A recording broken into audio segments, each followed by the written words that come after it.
অন্যান্য জায়গার মতো কোচবিহার দক্ষিণ বিধানসভা কেন্দ্রের তৃণমূল কংগ্রেস প্রার্থী অভিজিৎ দে ভৌমিক তিনিও কিন্তু সকাল সকাল নিজের ভোটাধিকার প্রয়োগ করলেন। অন্যান্য জায়গাতেও সমস্ত রাজনৈতিক দলের প্রার্থীরা যেমন সকাল সকাল নিজেদের ভোটাধিকার প্রয়োগ করছেন, ঠিক সেই চিত্রই ধরা পড়ল কোচবিহার দক্ষিণ বিধানসভা কেন্দ্রে। সেখানকার তৃণমূল প্রার্থী অভিজিৎ দে ভৌমিককে ভোটদান করতে দেখা গেল এবং ভোট দিয়ে বেরিয়ে আসার পর সাংবাদিকদের মুখোমুখি হয়ে তিনি দাবি করেন যে কোচবিহার জেলায় যে 9টি বিধানসভা কেন্দ্র রয়েছে সেই 9টি বিধানসভা কেন্দ্রতেই তৃণমূল কংগ্রেস জয়লাভ করবে এবং ফের একবার পশ্চিমবঙ্গে তৃণমূল কংগ্রেসের সরকার গঠন হবে। মমতা বন্দ্যোপাধ্যায় ফের চতুর্থবারের জন্য মুখ্যমন্ত্রী হিসেবে শপথ নেবে বলে তিনি আশা প্রকাশ করেছেন। উৎসবের মেজাজে কঠোর নিরাপত্তার মধ্যেই কিন্তু ভোট গ্রহণ চলছে। দীর্ঘ লাইন লক্ষ্য করা যাচ্ছে বিভিন্ন ভোট কেন্দ্রে। ভোটাধিকার প্রয়োগ করার পর ঠিক কি বললেন কোচবিহার দক্ষিণ বিধানসভা কেন্দ্রের তৃণমূল কংগ্রেস প্রার্থী অভিজিৎ দে ভৌমিক, আমরা শুনে নেব তার বক্তব্য।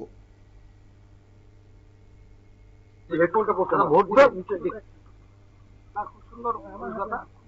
শহরের আজকে কুচবিহারের ওয়েদারও খুব ভালো, সকলে ভোট দিতে সকল ভিড় করেছে। সব বুথ ওরা জেলা খবর পাচ্ছি, সব বুথ থেকে সকাল থেকেই ভিড় আছে। এখন মাত্র 7:15 বাজে, অলরেডি সব লাইনেই 20-25 জন 40 জন করে লোকজন চলে এসছে। গ্রামের দিকে আরো বেশি ঝামেলা। তাই পোলিং তো আমরা ধরে নিয়েছি টার্গেট 95% পর্যন্ত যাতে পোলিং রিচ হয় আমাদের লক্ষ্য আছে, যেহেতু প্রচুর নাম ভোটার তালিকা বাদ দেওয়া হয়েছে। তার জন্য এটা মেক আপ করতে পারে একমাত্র অনেক বেশি পোলিং, সেটা হবে। গতবার অনেক 80% পোলিং হয়েছে, 82% এবং এটাকে যদি আমরা 90 অ্যাভাব করে দিই তাহলে যে ভোটটা কেটে দেওয়া হলো, ডিলিট করে দেওয়া হলো, সেই জিনিসটা আমাদের ক্যান্ডিডেট হিসেবে আপনি একটা সেখানে কেন্দ্রীয় বাহিনী আপনাকে বাধা দিচ্ছিল, মানে বিষয়টা কি? ওরা জানে না, না জেনে বলছে। ক্যান্ডিডেট তো সব পুলিশ স্টেশনে কথা বলতে পারে। আমার ইস্যু ছিল যেহেতু এটা 16টা নাম আছে মেশিনে, সেখানে আমরা শুনে এলাম কোচবিহার দক্ষিণের তৃণমূল কংগ্রেস প্রার্থী অভিজিৎ দে ভৌমিকের বক্তব্য। তিনি রীতিমতো আশা প্রকাশ করেছেন যে এই কোচবিহারে জিতবে। আমরা এই বিষয়ে বিস্তারিত জেনে নেব। পশ্চিমবঙ্গ থেকে রয়েছে বিশিষ্ট সাংবাদিক এবং রাজনৈতিক বিশেষজ্ঞ ত্রিদীপ ভট্টাচার্য। ত্রিদীপবাবু, নিউজ ভ্যানগার্ডের পর্দায় আপনাকে স্বাগত জানাই। ধন্যবাদ। ত্রিদীপবাবু, পশ্চিমবঙ্গের 152টা বিধানসভা কেন্দ্রে প্রথম দফার ভোট গ্রহণ শুরু হয়েছে।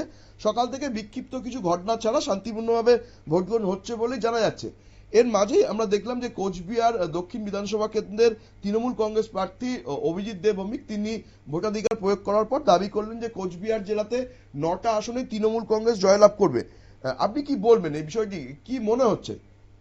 না, আসলে প্রার্থীরা ভোট দিয়ে এই যে আমরা সবগুলোই জিতবো এই বলাটা একটা প্রবণতা হচ্ছে। তার পরবর্তী সময় এটা যেই মুহূর্তে প্রচার হবে তার পরবর্তী সময় যে মানুষগুলো ভোট দিতে আসবে, ফ্লোটিং ভোটার যাদেরকে বলা হয়, যারা এখনো সিদ্ধান্ত নেয়নি, ভোট কেন্দ্রে ঢুকে তারা সিদ্ধান্ত নেন, এই মানুষগুলোকে প্রভাবিত করবার জন্য এই কথাগুলি বলা হয়। কোচবিহারের জেলার যে 9টা আসন আছে সেখানে অজিত বাবুরা যাই দাবি করুন না কেন, ওখানে তৃণমূল কংগ্রেস 2টোর বেশি জিতবে না। সেখানে বিজেপির জেতার সম্ভাবনা 4টি এবং 3টে আসনে একেবারে কড়া ত্রিমুখী লড়াই হচ্ছে, যে কেউ জিততে পারে। বাম, কংগ্রেস, বিজেপি, তৃণমূল যে কেউ জিততে পারে। সুতরাং ওই 3টে আসনকে আমরা বলে রাখতে পারি হাড্ডাহাড্ডি লড়াই বা 50-50 লড়াই। সেখানে তৃণমূল বিজেপি হেরেও যেতে পারে, আবার তৃণমূল বিজেপি কেউ একজন জিতেও আসতে পারে। এই হচ্ছে ছবিটা কোচবিহারের। ত্রিদীপবাবু, যে আপনি যা বললেন তাতে মনে হচ্ছে যে এবার বিজেপি এবং তৃণমূল ছাড়াও কিন্তু সিপিএম কংগ্রেসেরও কিন্তু একটা সম্ভাবনা রয়েছে। চা বলয়ে আপনার কি মনে হয় যে বামেদের সম্ভাবনা কতটা রয়েছে এবার? দেখুন, চা বলয়ে আগে সংগঠন ছিল হচ্ছে আরএসপি এবং ফরওয়ার্ড ব্লকে। কোচবিহারের গোটা ফরওয়ার্ড ব্লকটা ঢুকে যায় তৃণমূল কংগ্রেসে। স্বাভাবিক কারণেই সেখানে তৃণমূল কংগ্রেসের সংগঠন অত্যন্ত ভালো হয়, যেহেতু ফরওয়ার্ড ব্লকের নেতা উদয়ন গুহ ওখানে তৃণমূলের হাল ধরে। পরবর্তীকালে বিজেপি সেখানে সংগঠন বাড়ায়, রাজবংশী এদের মধ্যে সংগঠন বাড়িয়ে সংগঠন বাড়ানোর চেষ্টা করে। এদিকে চা বাগানে আরএসপির একটা ছোট সংগঠন ছিল, বামপন্থীদেরও একটা সংগঠন ছিল, কিন্তু তার পরবর্তী সময় যে ঘটনাগুলো ঘটে গেছে, একের পর এক চা বাগান, একের পর এক উত্তরবঙ্গের চা বাগান বন্ধ হচ্ছে, শ্রমিকরা তাদের যে রেশন সেই রেশন পাচ্ছেন না, বেতন পাচ্ছেন না, এবং সেখানে থাকবার যে চাকে ঘিরে যে শিল্প, সেই শিল্পকে ঘিরে যত মানুষ কাজ করেন তারা অভাবের মধ্যে আছেন, বিপদের মধ্যে আছেন, আর চা বাগানগুলি বেহাত হয়ে যাচ্ছে কর্পোরেটদের হাতে। এটা নিয়ে গত 5-7 বছর ধরে আন্দোলন শুরু করে বামপন্থীরা। সুতরাং তারা যে কিছুটা জমি ফেরত পেয়েছে এটা আশা করাই যায়। উল্টো দিকে কংগ্রেসের সংগঠন সেখানে বাম আমলে ভালো ছিল, তারপরে সেই সংগঠন খারাপ হয়, যে কারণ ওখানে কংগ্রেসের একটা বড় অংশ তৃণমূলে ঢুকে যায়। এখন এই বাকি লোকগুলো তো আসমান থেকে পড়ে না, তো সেই কারণে এই এখন যাতায়াতটা হচ্ছে তৃণমূল এবং বিজেপির মধ্যে। এবার সমস্যাটা হচ্ছে তার মাঝখান থেকে এই সময়ের যে দাবি দাওয়া, সেই দাবি দাওয়া গুলো নিয়ে আন্দোলন করার ফলে যে 3টি আসন অনিশ্চিত বলছি আমি, সেই 3টি আসন হচ্ছে মূলত সেখানে বাম সংগঠন বাড়া এবং কংগ্রেসের সংগঠন বাড়া, এবং সেখানে ভোটের অঙ্কে দুই পক্ষের কেউই খুব সুবিধাজনক জায়গায় নেই। গতবারে জেতার ব্যবধান হয়তো ওই 5 থেকে 10,000-এর মধ্যে ছিল। সুতরাং এই 3টে আসনে যা খুশি হতে পারে। বাবু, মালদায় 12টি বিধানসভা আসনে নির্বাচন হচ্ছে প্রথম দফায়। 12টি আসনের মধ্যে কার কতগুলো পাওয়ার সম্ভাবনা রয়েছে আপনার কি মনে হয়? মালদাতে মূলত এক সময় ছিল হচ্ছে কংগ্রেসের ঘাঁটি। মালদা ছিল হচ্ছে গনি খান চৌধুরীর এলাকা, ওখানে চোখ বুঝে কংগ্রেস হই হই করে জিতে যেত।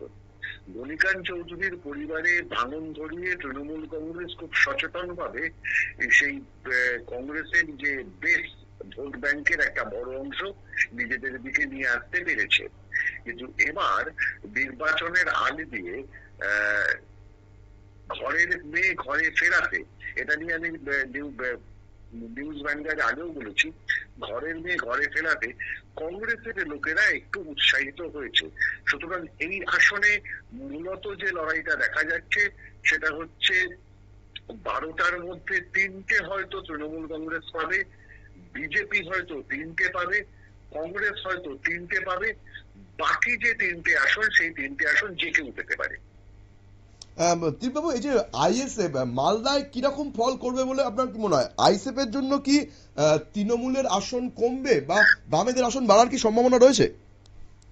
এইখানটাতে একটা মজার অঙ্ক তৈরি হয়েছে, যে তৃণমূল কংগ্রেস মুসলিম ভোট বেস ধরে সচেতন ভাবে রাজনীতিটা করেছে, সেখানে একটা অঙ্ক খুব পরিষ্কার যে মুসলিম ভোট ব্যাংকের গত বছরের, গত 2021-এর যে হিসেব, সেই 21-এর হিসেবে আমরা দেখতে পাচ্ছি, 1 মিনিট ধরে আমি তথ্যটা একটুখানি বের করি তাহলে বলতে সুবিধা হবে। 1 মিনিট। হ্যাঁ, নিশ্চয়ই নিশ্চয়ই। হ্যাঁ, 1 মিনিট দাঁড়ান, আমি বের করে দিই। 1 মিনিট। নিশ্চয়ই নিশ্চয়ই, আমরা দেখে নিচ্ছি, আমরা কথা বলে নিচ্ছি। এই যে এখানে খুব ইন্টারেস্টিং একটা ছবি আছে। ছবিটা অনেকটা এরকম যে গতবার এটা রাজ্যে গতবার যে তৃণমূল কংগ্রেস 193টা আসন জিতেছিল সংখ্যালঘু ভোটারের কাঁধে ভর দিয়ে। গণতন্ত্রে এই ত্রিমুখী লড়াই যেখানে হয় সেখানে এটা সম্ভব, কারণ নির্বাচন পরিসংখ্যান জানাচ্ছে যে রাজ্যে 30% মুসলিম ভোটার আছে পশ্চিমবঙ্গে, এমন বিধানসভার সংখ্যা 89টা।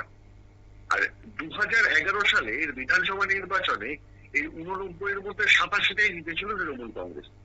আর 25% বা তার কাছাকাছি সংখ্যালঘু ভোটার আছেন এমন বিধানসভার সংখ্যা 112টা, যার মধ্যে 106টাই জিতেছিল তৃণমূল কংগ্রেস।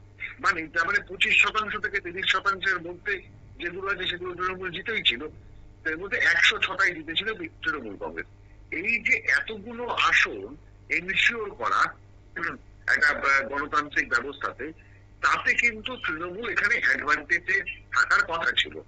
এবার আইএসএফ যখন বেরিয়ে এসছে এবং আইএসএফ যখন কার্যত মুসলিম ভোটটাকে কনসলিডেট করছে একদিকে, সেটা তার খুব স্বাভাবিকভাবেই তৃণমূলের ভোট বাক্স থেকে এই অংশের কতটা আইএসএফ এবং বামপন্থীরা তৃণমূলের ভোট ব্যাংক থেকে এই মুসলিম ভোটারদের সরিয়ে আনতে পারবে, নিজেদের পক্ষে নিয়ে আসতে পারবে, কারণ তারা বারবার করে সেই সাচার কমিটির রিপোর্টটাকে সামনে আনছেন, যে সাচার কমিটির রিপোর্টে বাম আমলে বুদ্ধদেব ভট্টাচার্যকে একেবারে ক্রুসিফিকেশন করে ফেলা হয়েছিল, যে পশ্চিমবঙ্গে সংখ্যালঘুর জন্য কোনো কাজ হয়নি। সেই সাচার রিপোর্টকে সামনে রেখে যখন কাজ করা শুরু হয়, তারপরে তো গভর্নমেন্ট পড়ে যায়।